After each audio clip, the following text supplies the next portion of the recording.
Hello everyone, thanks for coming. I want to thank Chiara for the invitation. My coworker Clément Barberousse the last week hosted a workshop about MVP, and right now I'm going to do the next part. So today, how to make my MVP better. It will be in 6 parts. Firstly, we will see do things that don't scale, which is a famous quote from Paul Graham. Then we will have a study case with Evodev to give you some clear view and quick example to how we do things in Evodev team. Then we will see the iteration process and why, for example, Facebook run 2000 version a day of its app. And for the fourth part, we will see the data analysis to see how it works, which tools you can use to improve your product or MVP. And then we will have a part about question and answer. And at the end, we will do a workshop where I'm going to share with you how to use Ojar, Crisp, and other analytics tools to understand your data and how can you improve Lol. your Toi aussi, tu process. veux. Yes. Um, uh, as I told you earlier, the first part is do things that don't scale, which come from Paul Graham, the founder of uh, Y Combinator, and why you should do things in this way to having a better knowing of your product and customer. What I mean is the more you use your product manually, you will understand your process, you will see the benefits and the weakness of your product. And about customers, you will see which features are very important for them. To give you a quick example, Uber, when they began, they launched a landing page with only a phone number. And what they saw is that people take care about the time they are going to wait to have a driver. And that's why nowadays when you order a driver on Uber, you don't wait so long. I'm going to share with you some example with other successful startup. So the first is Wufu, which is make you user happy. Wufu is an online form builder, and when they started, they're sending user unredeemed cards. And what they saw is that people love to to have little attention after the orders. I know in COVID time it could be difficult to to send unwritten cards, but what you can do is to send Tu an email. travailles trop, Adrien. Timothée, ton micro est activé si tu pouvais le couper, s'il Aïe, te plaît. aïe, aïe. Ouais, j'éteins, j'éteins. Um, to what you can do is to send an email to your customers after they ordered a product on your website, like thank you very much, you're the best, etc. And for the second example, you have Stripe. So the subject is recruit users manually. I, as you know, Stripe could be difficult to install on your website. So at the beginning, they're taking user laptop and installing with them. Why it's very useful for you. If you a SaaS founder or having a digital product, you can bring more useful advice to your user you can see which features is important to them and how they react about which features you're going to show them. And for the last example, it's Facebook. We pick our market. Maybe you knew that, but Facebook launched only at Harvard. It's very important to focus on little group of people to see if, for example, 10 people love some features on your MVP. You can assume that, okay, this feature is going to be great.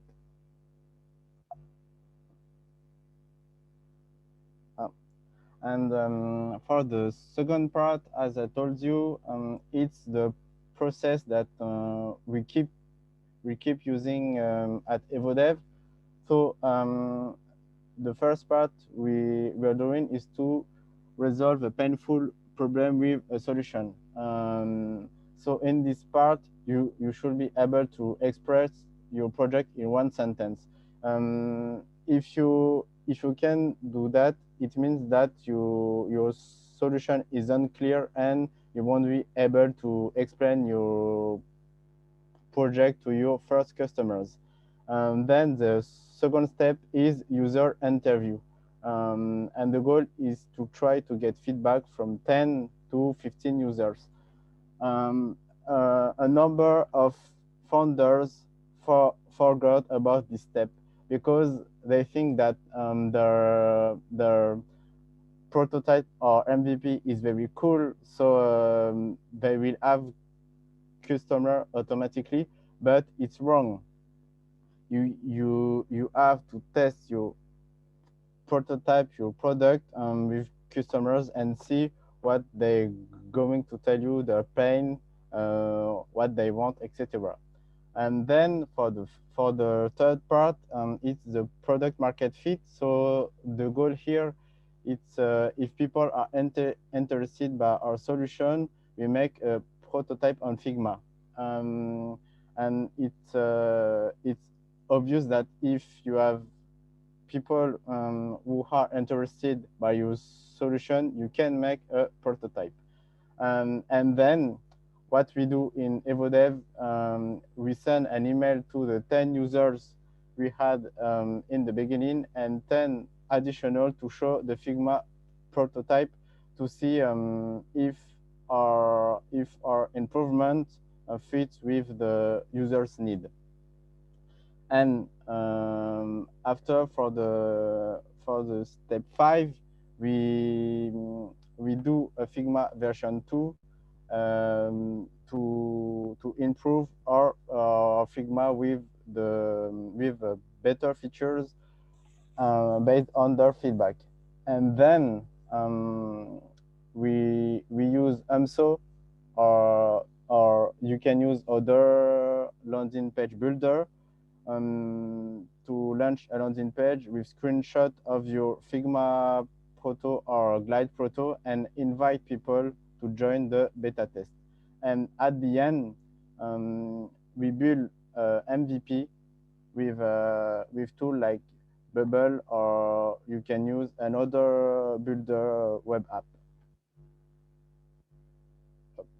And like as I told you, the interview step is very important for you to have a successful MVP.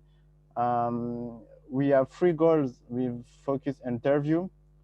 The first goal is to have the qualitative data, which means open question. I put you some example.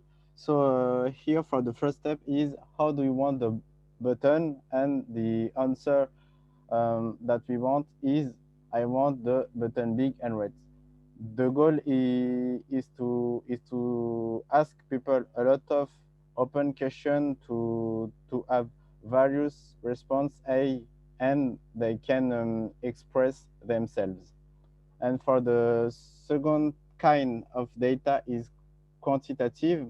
So it's a closed question, And here the question is, do you like the chat function? And the answer we want is yes or no.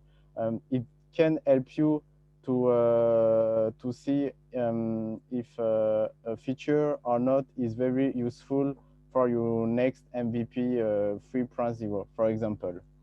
And what is very important when you do focus interview is to have behavior data. And I give you a quick example.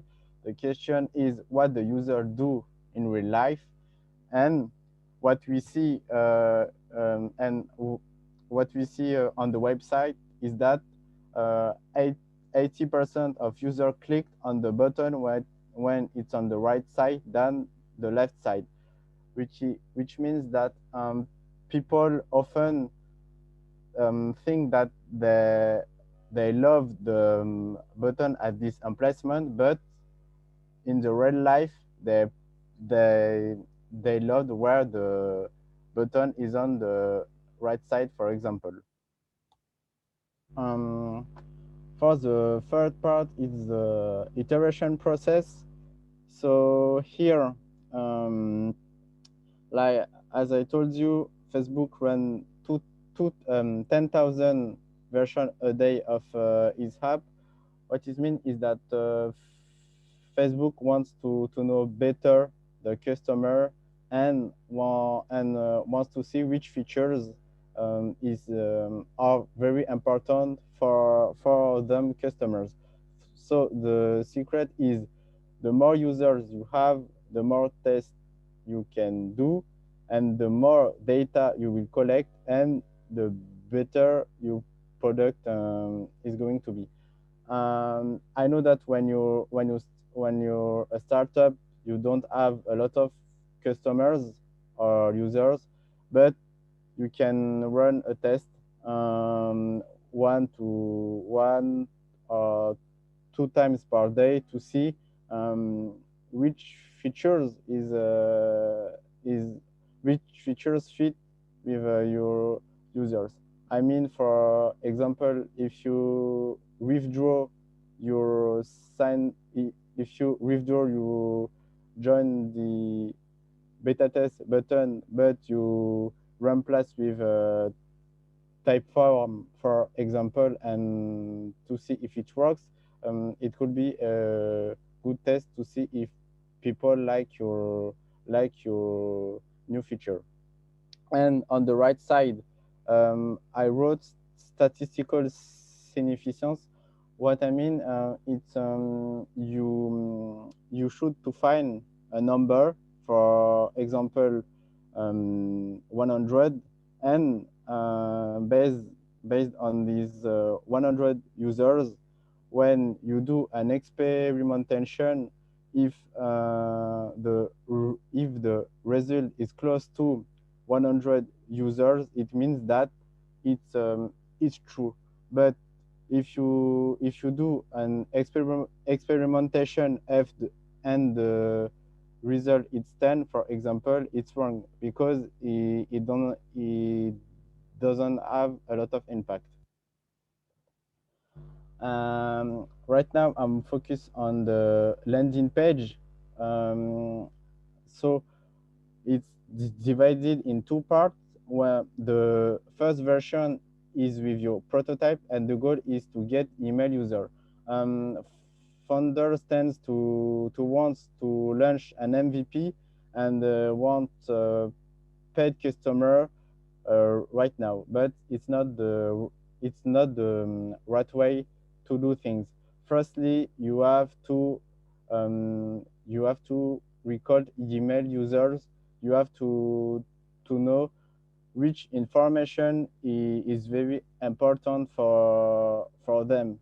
And when you have a lot of emails and information about your customer, the feedback, and what they loved, you can launch a second version with your MVP, and the goal for this case is to get paid user. I'm going to give you a strong recommendation. It's it's to do offer like get the product for lifetime deal at for example, $99 and do the satisfied or refunded. I recommend you to do that because people love to have a lifetime deal because they know that the price isn't going to change. And for the second argument, satisfied or refunded, it's very useful because it can give to a customer an insurance to if they don't like the product, they can have refunded. And for the fourth part, it's data analysis, which is one of the most important part of this talk. So the first step is to identify your problem. I mean, it can be very difficult when you have data to wonder how you can do things and in which way. So I'm giving you this three step to have a better vision and a clear vision of what to do things. So the first step is to identify your problem. For example, only 50% of my users use 10 tasks a day or on Trello or a web app like Trello. The main thing to keep in your mind here is that you have to put number on your problem. You can say that, oh, I have user who don't click on the button. No, it's not a problem. You have to put a number, like for example 50% of my users don't click on the task, on the button, etc. Then for the second step, run test, you can do 1 to 3 experimentation when you're a startup. For example, for this case, the experience A is to make the button bigger, and the experience B is to change the color to green. And you have to set up a goal to have a KPI to achieve. I mean, if you do experimentation without a goal with numbers, it's meaningless. Uh, for this example, we set a goal which is to increase the task users from 50 to 60%. And for the last step, it's comments. We wrote that for experience A, the rate of user who click increased by 5%. You have to keep in your mind that in every step you have to put numbers. You can tell that users clicked and that's all. No, you have to put numbers to understand what the data means. And for the experience B is the rate of users who clicked increased by 20%. And as you see, the result is good because we identify the problem with numbers. We run a test with a goal, which is very important, and we checked which which improvement we saw. Mm, uh, so right now I'm going to sharing with you some analytics tools which can be very useful to use. So the first is analytics, Google Analytics, excuse me. There are a lot of KPI which are important, like unique user, page session, and rebound rate. Then we have Ojar, which is a tool who who allow you to get feedback, widget, and survey. And then we have Crisp, which is a live chat button or live chat, and you can record in your user journey. And for the last tool, we have Typeform to get feedback, and you can collect data and send them to Airtable of Zapier if you can. So it's about question and answer. If you have some misunderstood about what I said, I'm open to answer to your question before to do the workshop.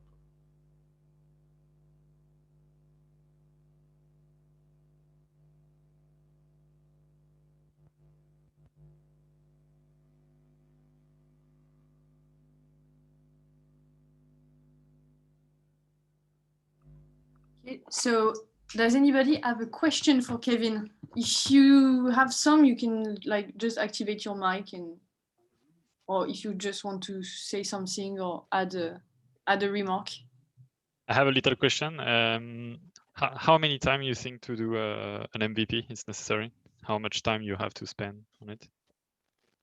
Good question. I think that you have to test, and there isn't a number of times you have to achieve. I mean, the more tests you do, and the more your product is going to be more useful, for example. Okay, but for the first version, the first launchable version, how many time? If I spend 2 months on it to develop it, it's fine, you think, or maybe a bit less? No. You have to build fast, and then you have to ask user or customer what they think about your MVP, and after that you can change your MVP and do some improvement, and build with them to have a better product. It's a co-creation mindset to have. Okay, thanks. I have a question. Sorry, go ahead, Caroline. Maybe I misunderstood, but if I understood you said that you send your proto to by email. So how you get the feedback? You send a questionnaire, or how do you do that? Is it not better to have the customer with you in the same room? Yeah, thank you for your question.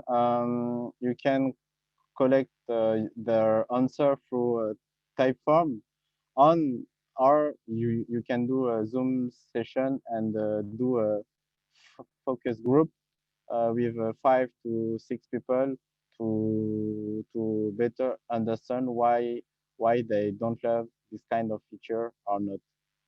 So to answer about your question, we can send a Typeform or anything from or anything to record the answer, and in the second time you can do a focus group with a team of 5 to 6 users, and to get the feedback.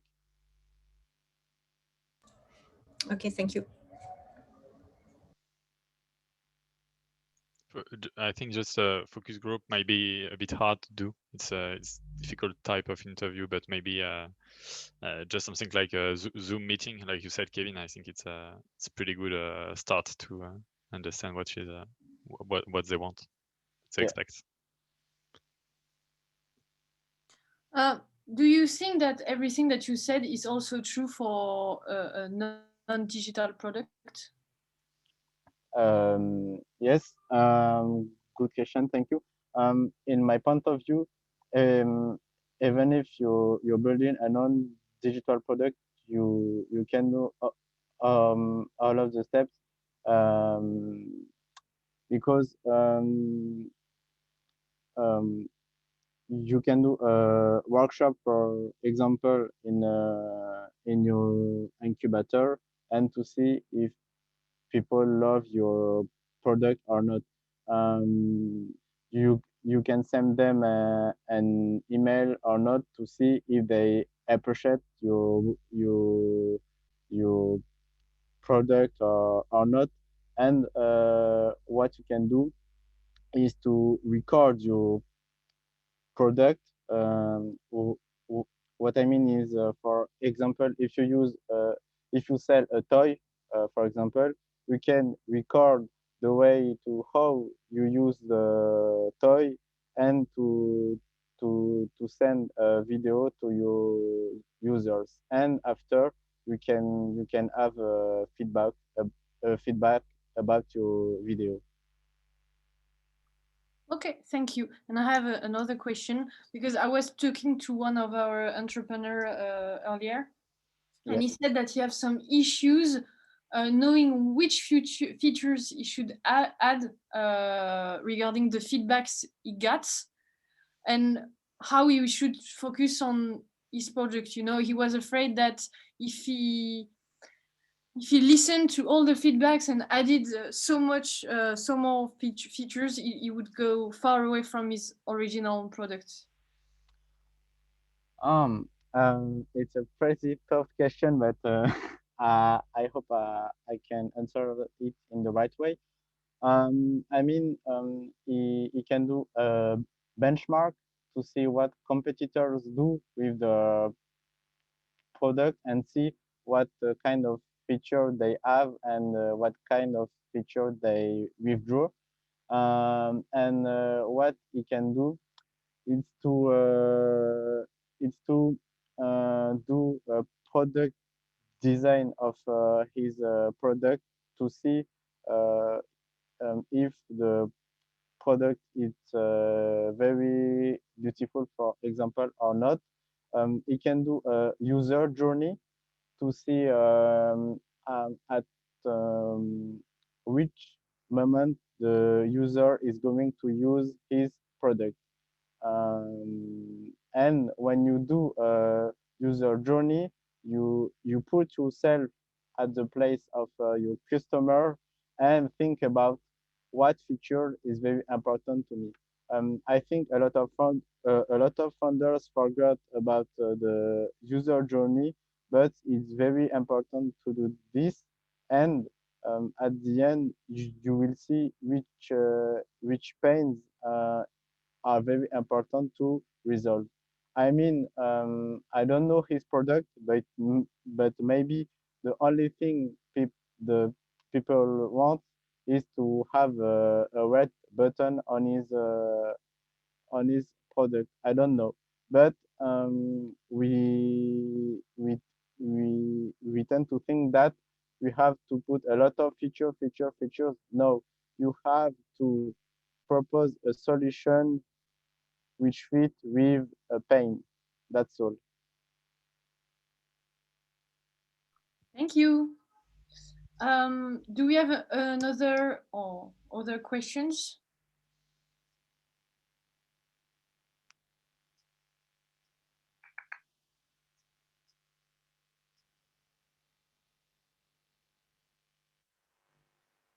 Okay, I don't think so.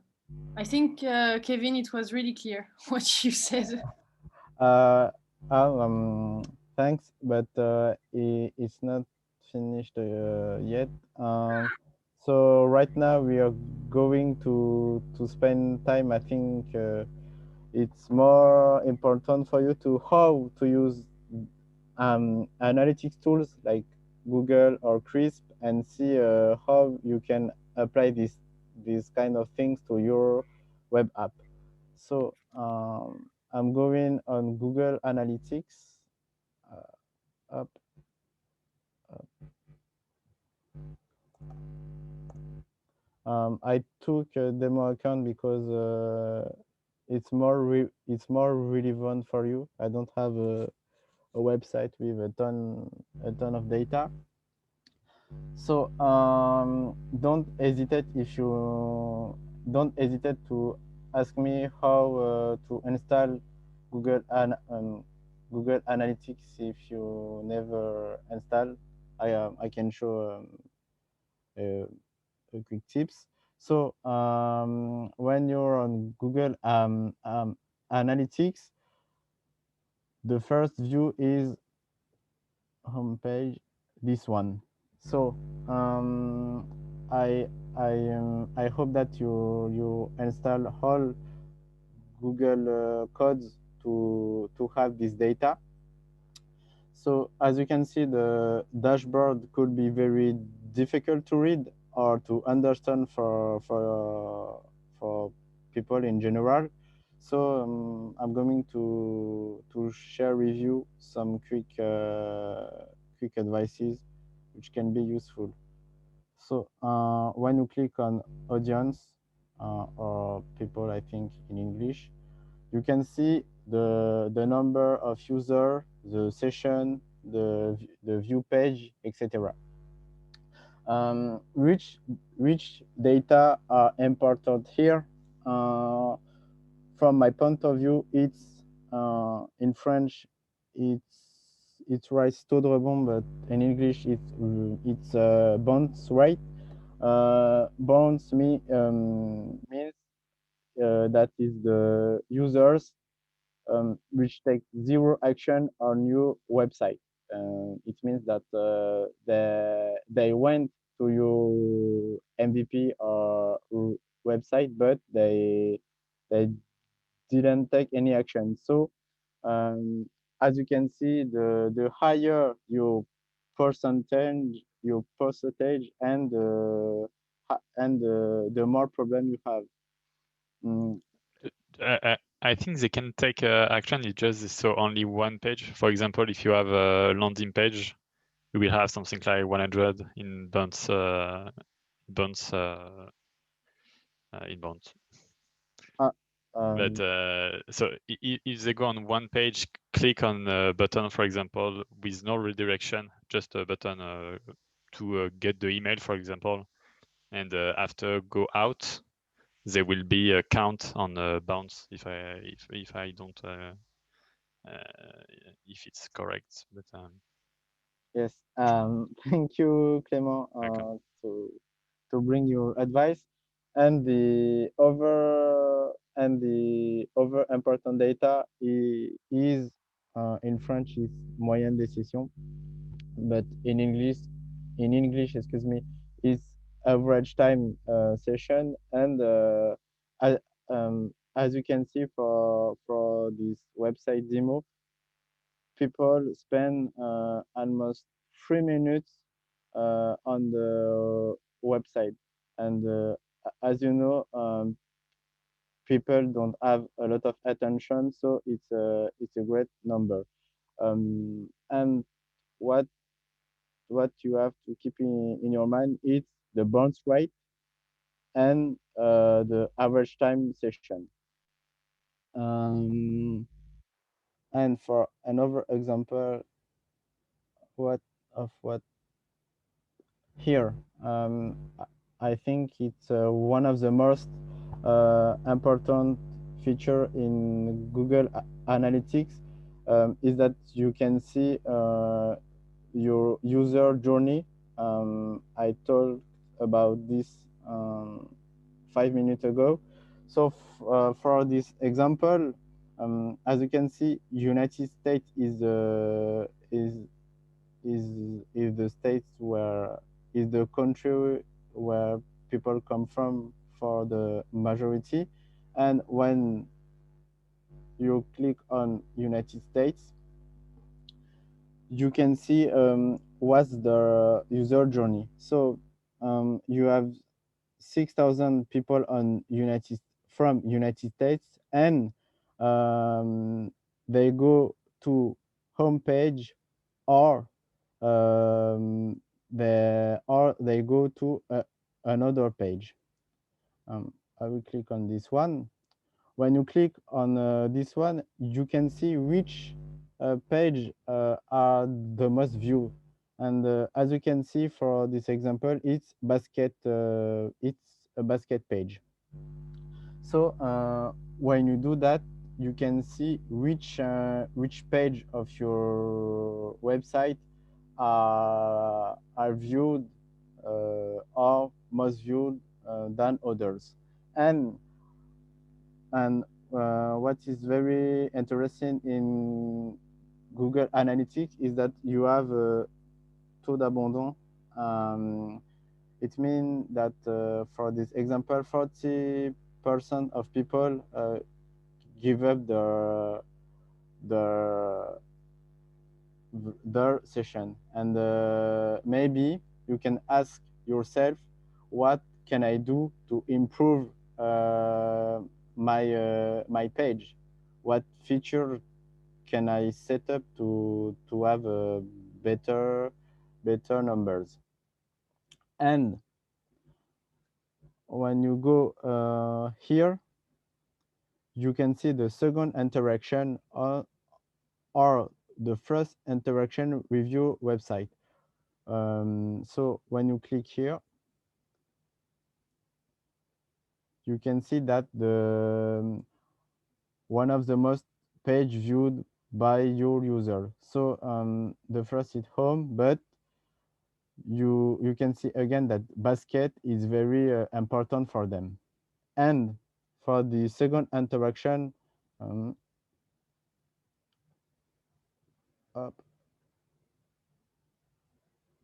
and and what you can see is that when people click second time on the basket page, the taux d'abandon is lower than the first interaction. Another feature from Google Analytics which can be useful for you, it's acquisition. Is to know where they come from if you run ads, for example. And as you can see for this website, a lot of people come from direct acquisition.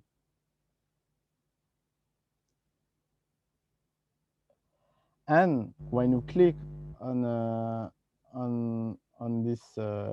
this button, you can see which page are most viewed, and we can see that basket, we can see apparels, etc. So you can adjust your ads and improve your conversion.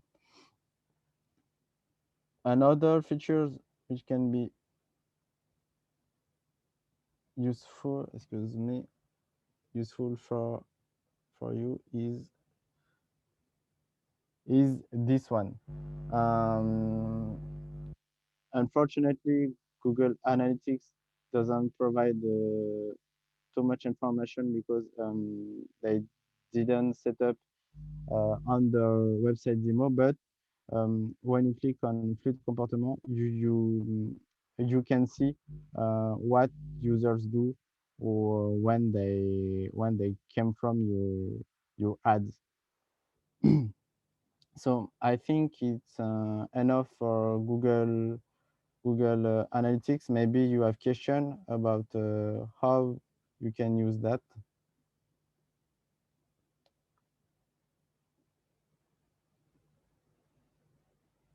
Nope.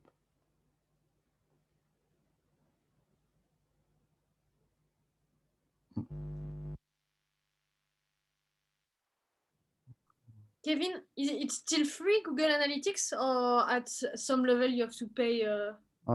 It's free. It's free, and you can install Google Analytics on any CRM like Webflow, like Bubble, etc. And what I see, they excuse me, you can use Data Studio. They give you some useful pre-installed dashboard to see quickly how your user interact with your website. So I click on personalization and dashboard, and I clicked on one of the dashboard from Google Analytics, and you can see quickly which data you have. So So for example, page session, to the ribbons rate, and where they come from. Just if I'm correct, is the previous version of Google Analytics is not the new one? That's correct? Excuse me? Is not Google Analytics 4? It's Google Analytics the first the previous version. Which one? The Google Analytics you have on the top. Just yes, click on it. I think I use latest version because I took the demo account, Okay. and right now they give us some pre-installed dashboard to have a better understanding for you. Okay, great. If you don't have question, I can pass to the next tools, which is Ojar.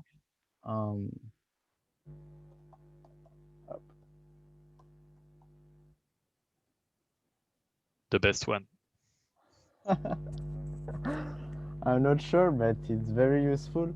I think that many of you use Ojar on the website, but you don't know what to do with Ojar. So I recommend you to check firstly surveys, because as I told you, survey is very useful to have feedback on your MVP. I had installed on my website, but as you can see, Bubble hide my Ojar tool. But when you click on survey, you can create a new one. So you click on new survey, you give it a name, XXX. Location, you can choose if you want at the bottom or full screen. You set up your question. For example, do you like this live chat feature? And you can do multiple question or not. Up. Easy appearance, but it doesn't matter. Then you can choose in which device you can set up your Ojar. What I mean is that sometimes on smartphone, it's not user friendly to put live chat, because the screen is short, so you can't navigate on your website. So up.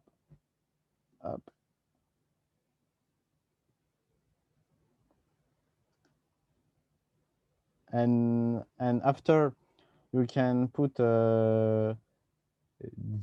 delay. What I mean is that people can receive a little song to answer about your form, or you can set a delay of, for example, 30 seconds before the trigger. And after, you can connect with Zapier or response with an automate email or a Slack. And after, you can create your survey and to see what people think about your website. I will check if Bubble let me see. Excuse me, but Bubble hide my footer. Whoa.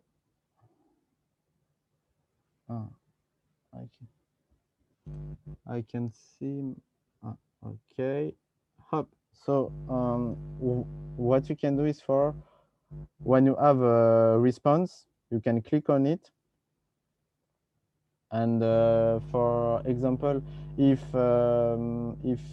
10 users told you that they love the video presentation about your product, it's a good thing. But if you see that of the 10 people said, oh, I don't like the video presentation because it's too long, it's too big on my screen, maybe you have to adjust the size or the time of your video. Then you have recording. Recording is very useful to understand which action users took on your website. For example, you can see that on my demo website. Okay. So what you can do with this kind of content is to analyze where are the hot area. What I mean is if a lot of people click on FAQ, it means that they have a lot of questions and maybe you're not clear. Yes, you're not clear on your landing page. So maybe you have to do a work on your FAQ. And another example, if a lot of people click on sign up but they didn't complete the workflow, it means that maybe you have to suggest a new way to trigger your sign up form or anything else, but there is a problem on this case. And then you have heatmap. I don't have because I didn't spend a lot of time on my website demo, but as you can see, Ojar is very useful to get feedback from your users. You can set up a campaign about landing page feedback, about video feedback, about XXX feedback, anything you want. And the last is recording to see which area is hot, which button they clicked. I have another tool for you. It's called Crisp. Up.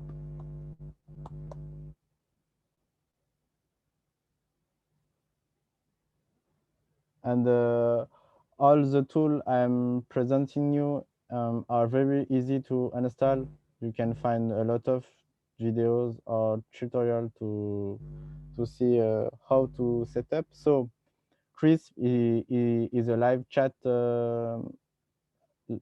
Is a live chat, as you can see on my app.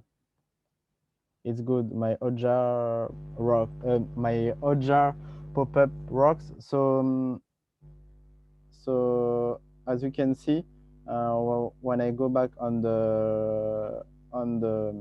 my website demo, I set up a pop-up to have feedback, about the chat feature. So I can say it's not useful. Up.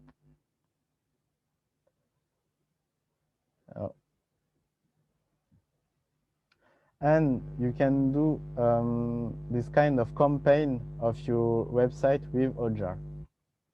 So about Crisp, it's a live chat, and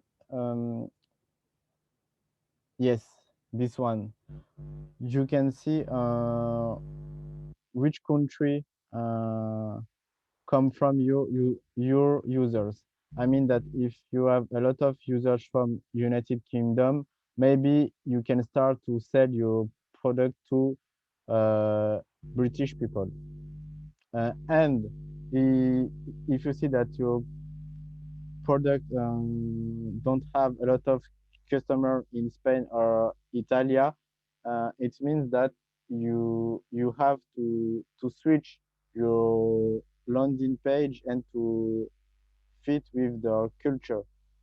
Often when you sell a product abroad, you tend to forget which kind of ad, which kind of value they want the most. So you have to adapt your product to the country you target. And when you have a lot of activities on your crisp, when you click on Start button, you can see the number of conversation or thread you have on your crisp chat.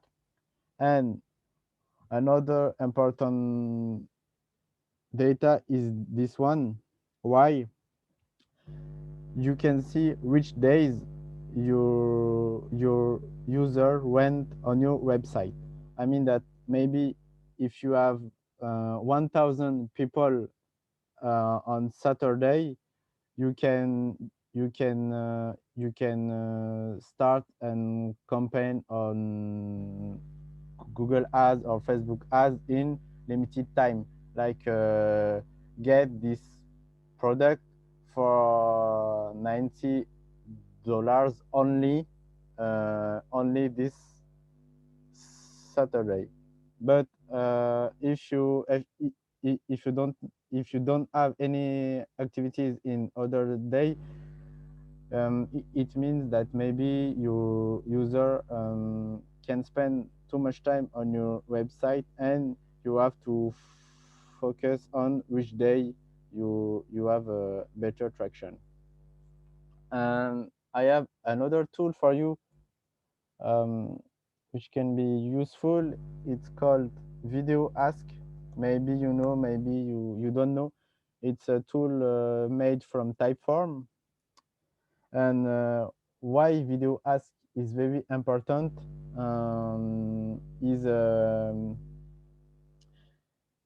the fact that you can get a feedback from a live video of your user. And the more and more startups are starting to use this tool, because it's more human to answer to a feedback with a video than a simple message. It's not available on every CRM, but it's easy to set up, and it's a great way to have feedback. You can ask, for example, to your customer, did you like the ebook, for example, and if they answer with a lot of compliments, etc., it's a good thing for you to keep your ebook on your MVP or landing page. But if there are user which said, oh, I don't like this page, I don't like this feature, etc., it's a good way to know that you have to change some features on your website. Okay. I don't have other tools to introduce to you, but what I can propose you is to install these features on your website, or if you already installed, you can analyze with the tool I presented you